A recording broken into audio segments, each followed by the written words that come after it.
Al-Fatihah.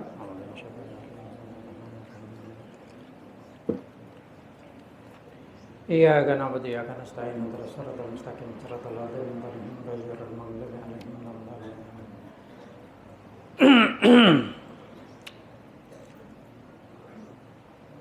Bismillahirrahmanirrahim.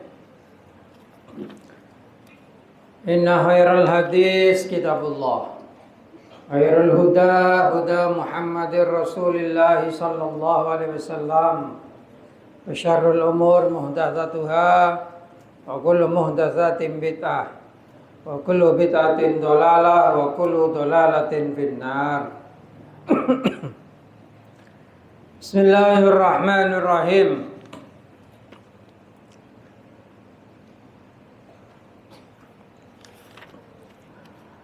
Babun nahyi an raf'il basari ila sama'i fi sholat.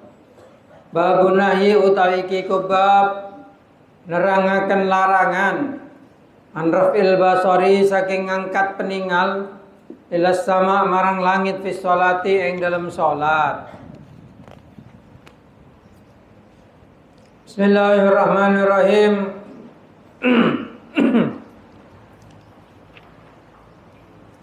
An Anas bin Malik cerita saking Anas bin Malik radhiyallahu ta'ala anhu qala dawu sapa Rasulullah sallallahu alaihi wasallam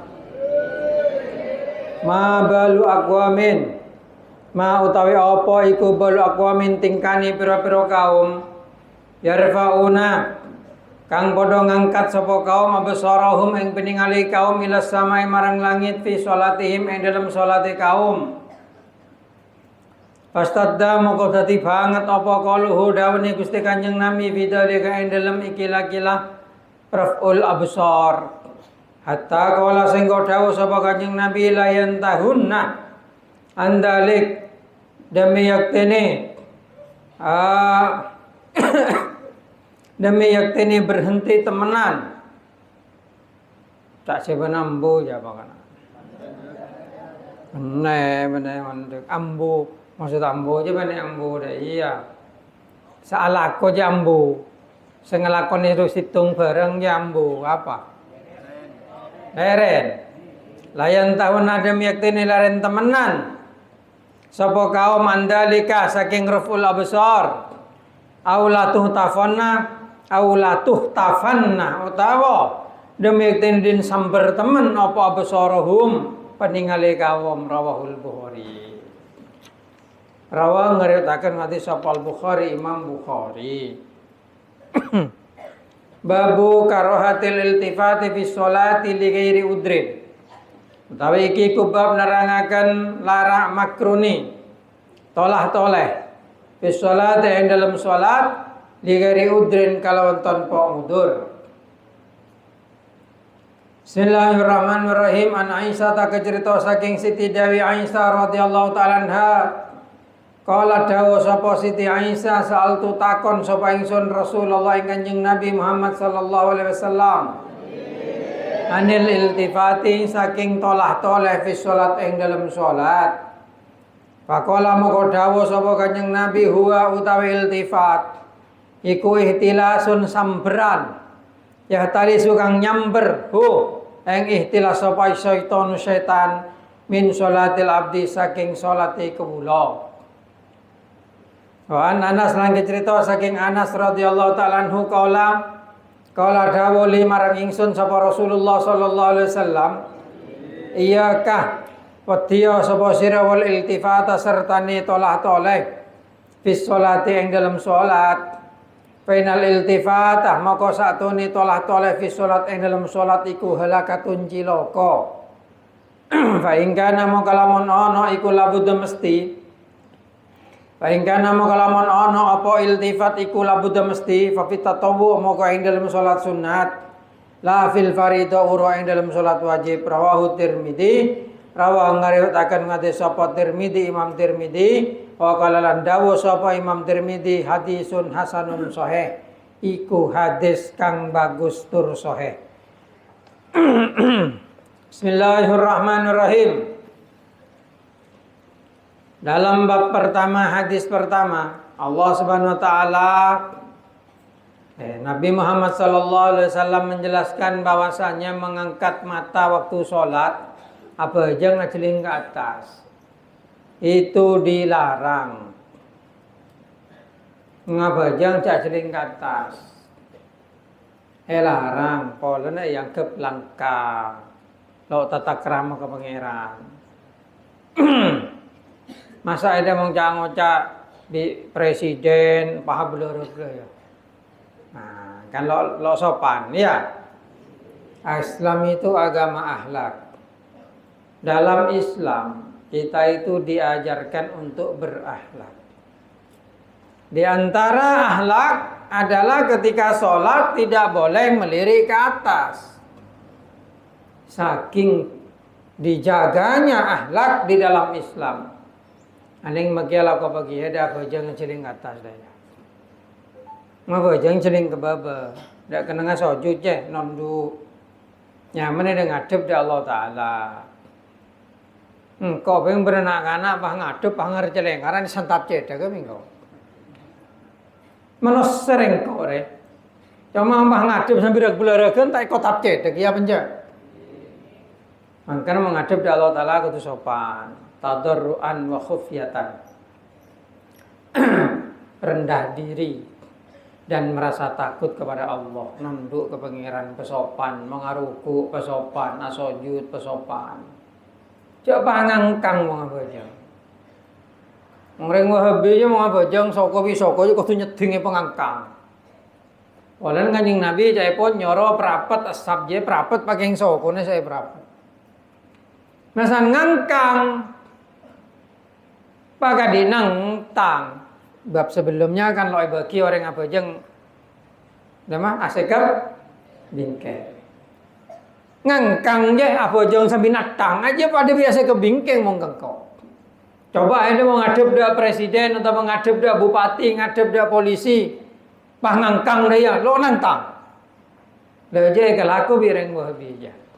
Rengku reng wahabi mau apa jeng tak kudu natang soko kudu nyeti. Ya itu. Kalau orang tidak ngaji ya begitu. Islam itu agama akhlak. Kamu sholat tidak boleh ngelirik ke atas karena itu kurang tata krama. Sampai Kanjeng Nabi itu menganggap berat pada hal itu. Hatta kalau sampai ada Kanjeng Nabi ambua orang selamun apa aja ngaceling ke atas. Mungkin jadi materi samper di malaikat. Pah terahum hidup mata.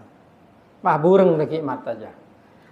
Ngara anak-anak sematan burung je mau apa aja ngaceling ke atas. Tuh. Samper di malaikat matan. Mangkan ambu. Daya malaiba beres.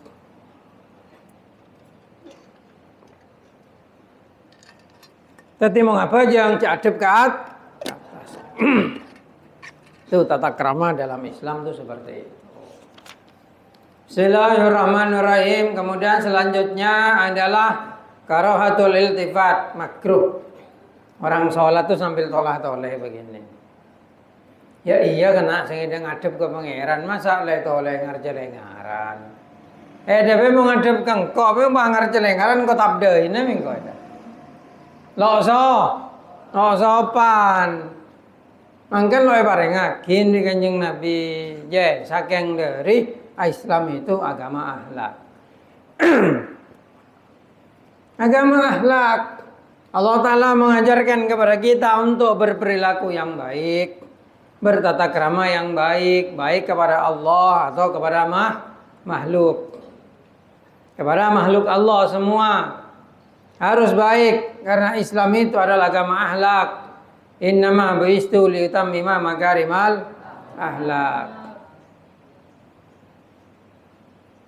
Ada hadis menyatakan la yu'minu ahadukum hatta yuhibbu li akhihi kama yuhibbu li nafsihi. Tidak beriman salah satu dari kamu semua sampai dia mencintai saudara sesama Islamnya seperti mencintai dirimu sendiri. Itu.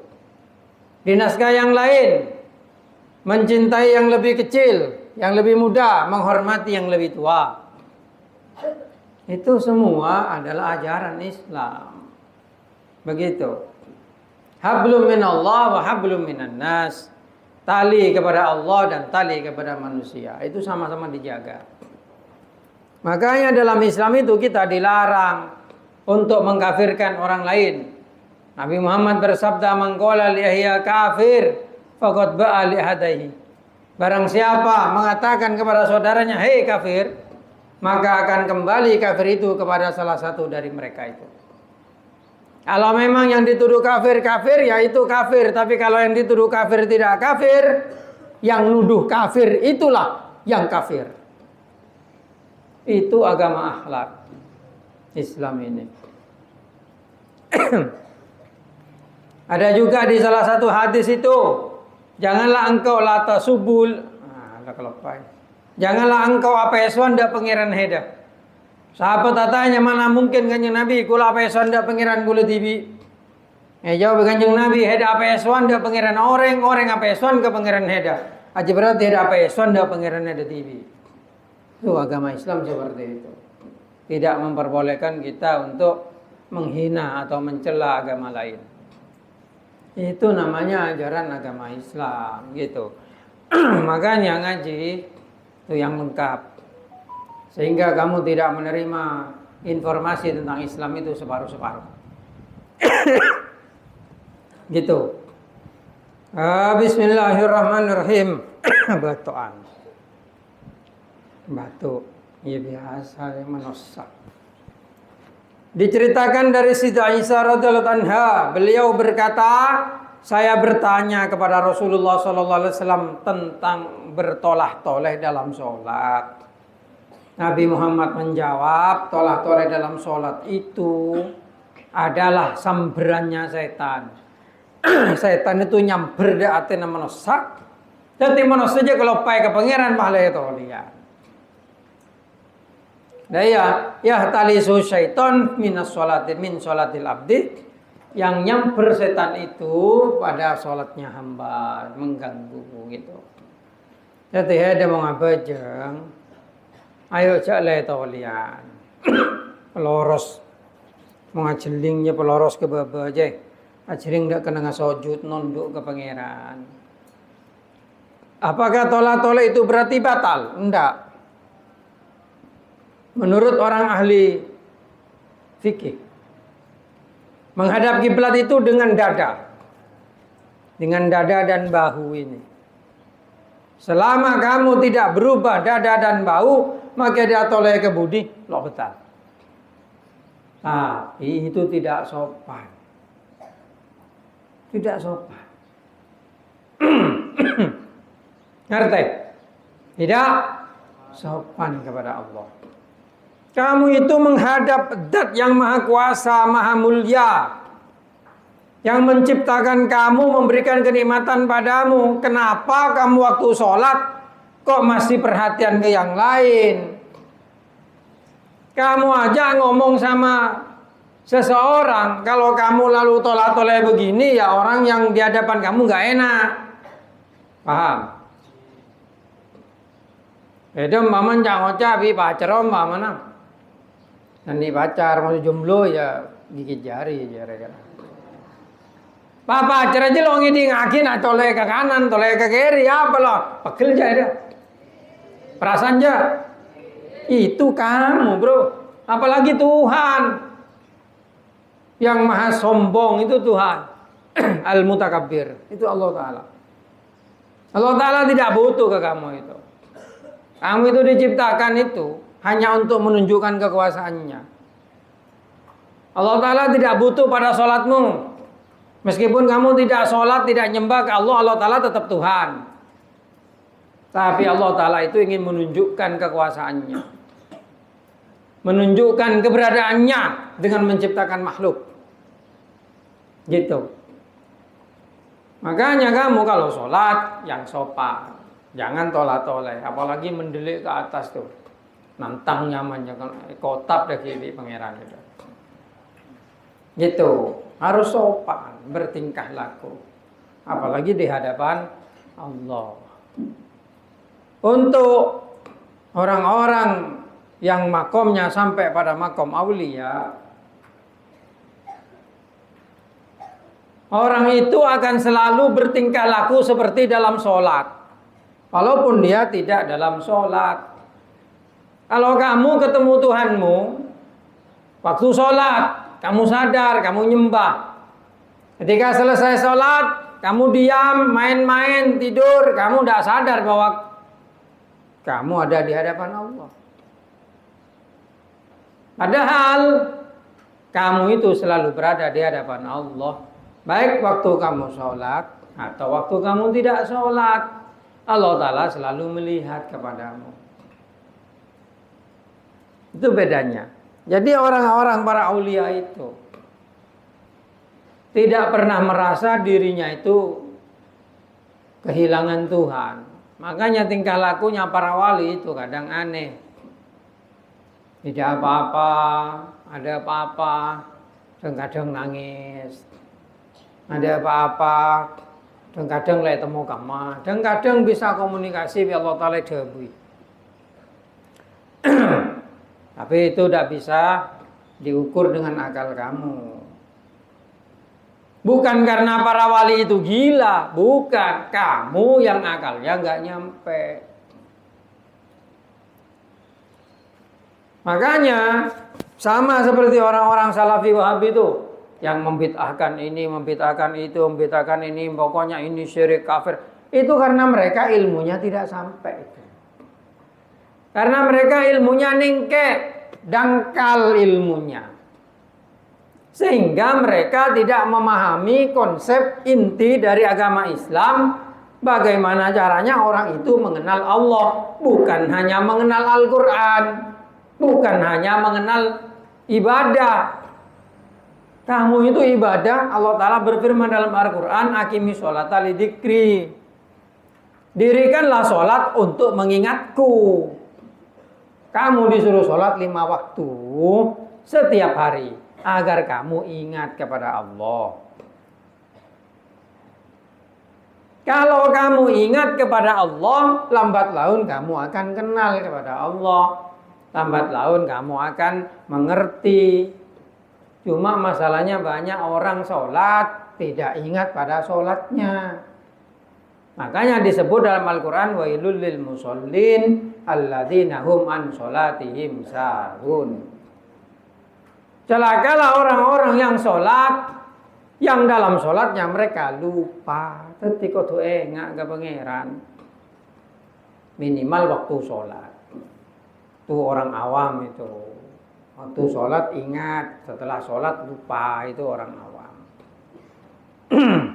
Kalau orang yang sudah alim, dalam sholat ingat, di luar sholat ingat. Kalau makomnya naik, tidak hanya ingat, tapi bisa melihat keberadaan Allah. Bukan dengan mata, tapi dengan hatinya dia tahu. Melihat kepada Allah. Itu makom-makomnya. Nanti semakin dekat dengan Allah. Nanti pada level selanjutnya, merasa menyatu dengan Allah Subhanahu wa Ta'ala. Menyatu bukan menjadi satu. Kalau menjadi satu itu manunggal ingkau lo Gusti nanti. Lalu kamu merasa jadi Tuhan, itu goblok. Tidak seperti itu. Tetapi merasa bahwasanya antara Allah dan kamu sudah tidak ada jarak. Sesuai dalam Al-Quran, wa idza sa'alaka ibadi anni fa inni qarib.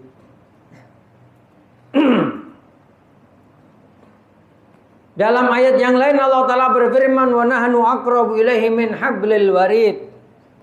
Dan saya lebih dekat kepada hamba saya itu dibandingkan urat leher. Itu untuk makom orang-orang yang sudah sampai. Tapi tetap bukan kemudian seperti aliran kejawen yang merasa bahwasanya dalam dirinya ada Tuhan. Salah. Tuhan tidak bertempat. Enggak ada Tuhan ada dalam diri orang itu. Atau Tuhan ada di langit. Tuhan tidak bertempat. Kalau Tuhan ada di langit, lebih lebar mana antara langit dan Tuhan? Itu jadi pertanyaan yang tidak terjawab. Tuhan ada di atas aras. Tidak boleh orang meyakini seperti itu. Kenapa? Karena Allah Ta'ala tidak bertempat.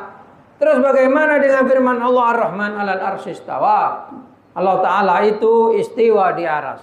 Ingat, Allah Ta'ala tidak mengatakan bertempat. Allah Ta'ala tidak mengatakan diam atau tinggal di atas aras. Tidak. Tapi istawa. Istawa itu luas. Istawa itu dalam kamus ada yang mengatakan bersemayam, ada yang begini. Tapi istilah istawa itu artinya luas seperti khatul istiwa. Garis tengah yang melewati pertengahan melebihi, itu istiwa. Jadi istiwa itu melewati semuanya, meliputi segalanya.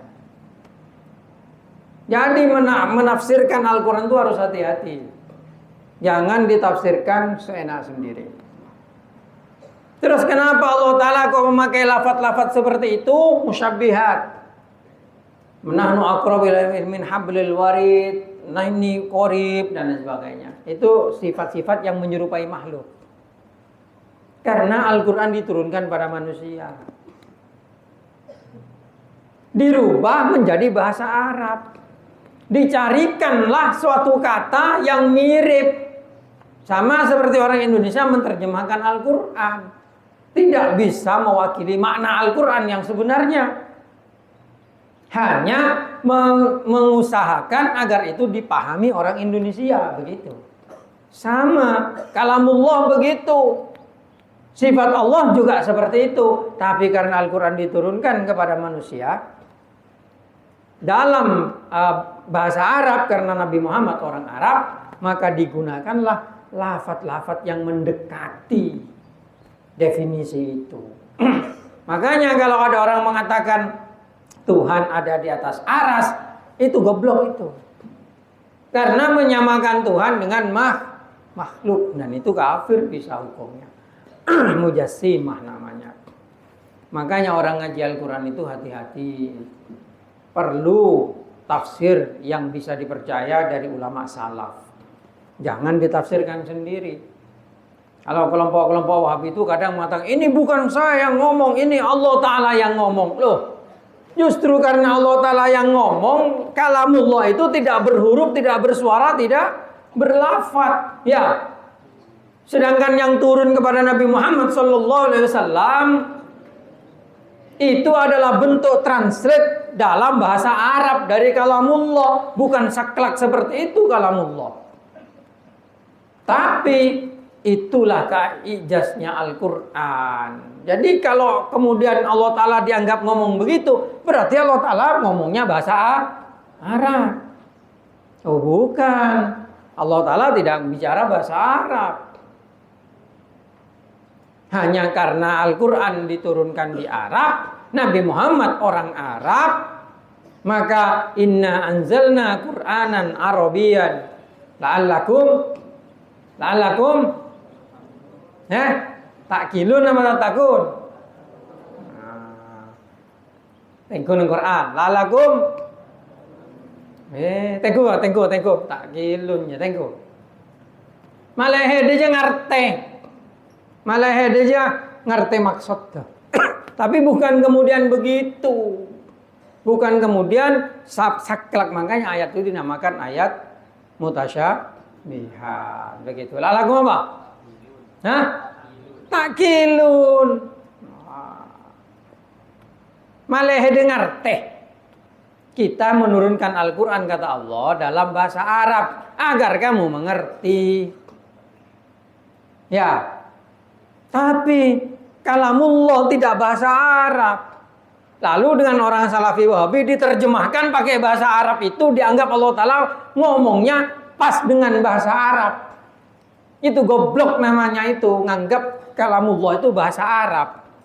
Kalamullah itu tidak berbahasa Arab. Al-Quran itu kalamullah tetapi dalam bahasa Arab karena untuk agar kamu mengerti. Kalamullah sendiri pakai kalamnya Allah Subhanahu wa Ta'ala yang tidak berhuruf, tidak bersuara, tidak berlafaz dan lain sebagainya. Ya iya, umpama pangeran ada bu dalam bahasa Arab, berarti pangeran andi irung kerungan. Loh kan betul. Karena bahasa Arab bersuara, ya. Suara muncul dari tenggorokan. Nah, itu rahasianya di situ. Makanya orang Wahabi itu kadang menafsirkan Al-Quran itu keliru karena mereka tidak paham. Mereka itu dangkal ajarannya. Gitu. Kalau ulama Ahlussunnah wal Jamaah ngerti itu. Dalam ayat mutasyabihat jangan ditakwil langsung seperti kullu syai'in halikun illa wajha. Ainama tuwallu wujuhakum fathamma wajhullah. Kemanapun kau menghadapkan wajahmu, di sana ada wajah Allah. Masa Allah punya wajah? Kalau Allah punya wajah berarti ada matanya, ada hidungnya, kan begitu. Gak mungkin Allah Ta'ala punya wajah. Kenapa di situ disebut wajhullah? Itu maknanya zatnya Allah. Kenapa Allah Ta'ala memakai kata wajah di situ? Karena wajah itu alat menghadap. Artinya kemanapun kamu menghadapkan dirimu kepada Allah, Allah juga akan menghadapmu. Ngerti? Oh, wajah kan gunanya menghadap. Coba lihat, kalau udah percaya, antaran heda seadeb heda sah mongkor bitune berdima. Bener wajah. Lamun pada monos sana. Padahal kadang udah kan menghadap kiblat ya. Tapi wajah itu menunjukkan fokus. Fokus. Kamu ngomong dengan temanmu, tapi kamu ngadep dasar baru. Berarti fokus kamu kemana? Dasar baru.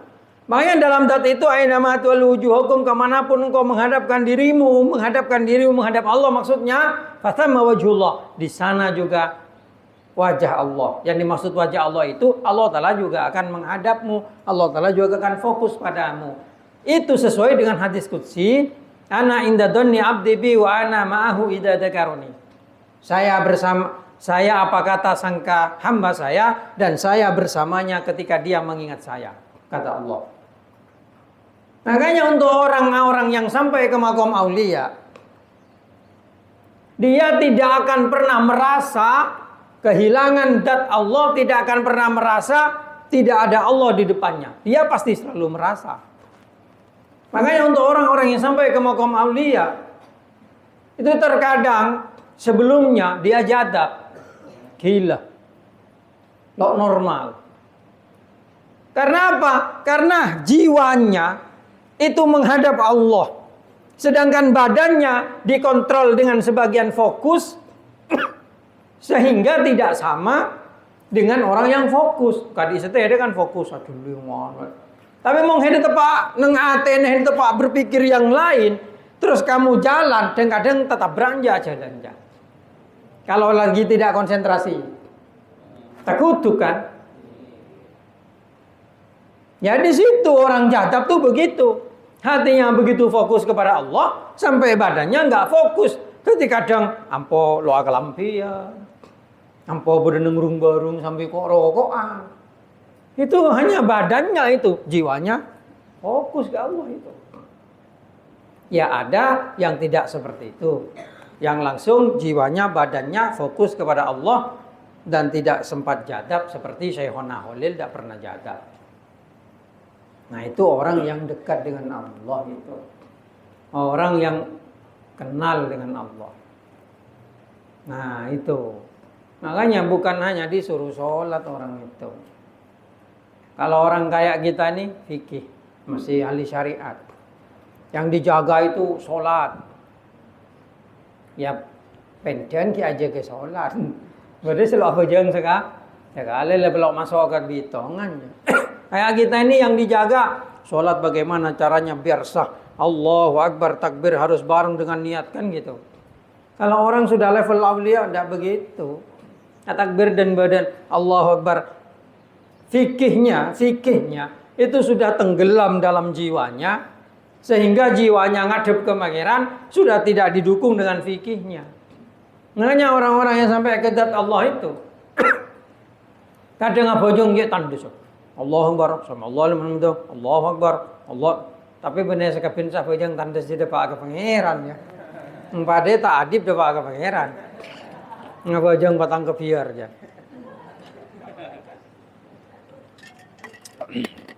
Iya padang kolam bagi ngordene juluki patas om. Sapa ngimamen? Sepatas ngimamen. Orang mau bojong tuhur ke bros langsung mare. Itu para aulia itu banyak kalau sholat itu cepat. Malah lalu otomatis cangko. Tapi karena hatinya ya karena sudah makomnya aulia. Kamu menghukumi dengan fikih ya nggak bisa. Wong fikih itu diciptakan agar sampai ke Tuhan. Gitu. Ya enggak, tapi ulama-ulama yang makom aulia tetap syariatnya dipakai. Tetap syariatnya dipakai. Apa aja enggak? Saya melihat wali-wali Allah itu sholat. Yang enggak sholat itu orang gila. Orang gila. Kalau wali Allah waktu jadab enggak sholat pantas. Gila biasa. Gila karena ditinggalkan pacar pun enggak wajib sholat. Pokok gelem gila dia jong. Lalu apa aja nggak apa-apa. Karena tidak balik. Balik itu Islam. Tidak mukallaf. Tidak mukallaf kamu itu. Karena Islam akil balik. Yang wajib sholat Islam akil andi akal balik dapat umur. Kamu Islam balik tapi lo andi akal alias gila. Tidak wajib sholat.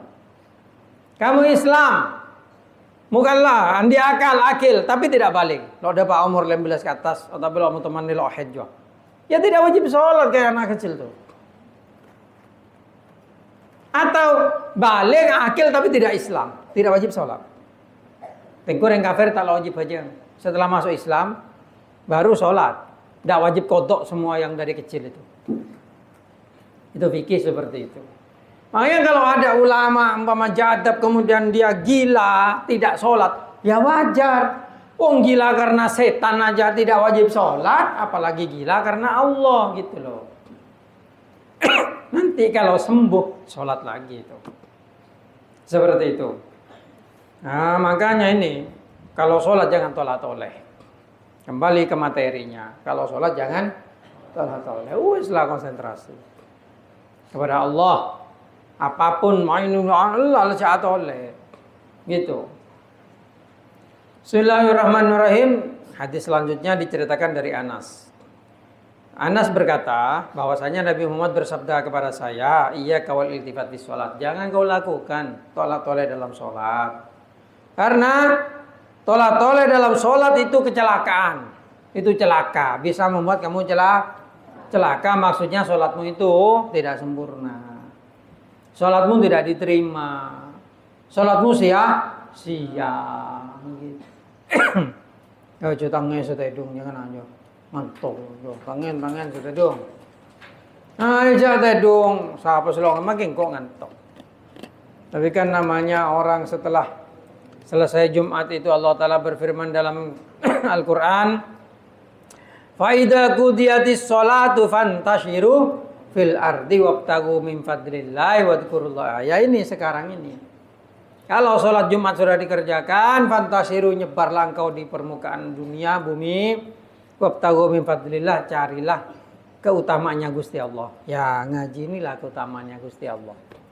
Nah habis ngaji, ki umpamana kelenjaran ke Sorbaja, ya nyari keutamaan Gusti Allah kulineran, ya kan? Nah setia ngaji ke lu. Lah iya. Lambe apa ki badan almarhum abah kan abah morok.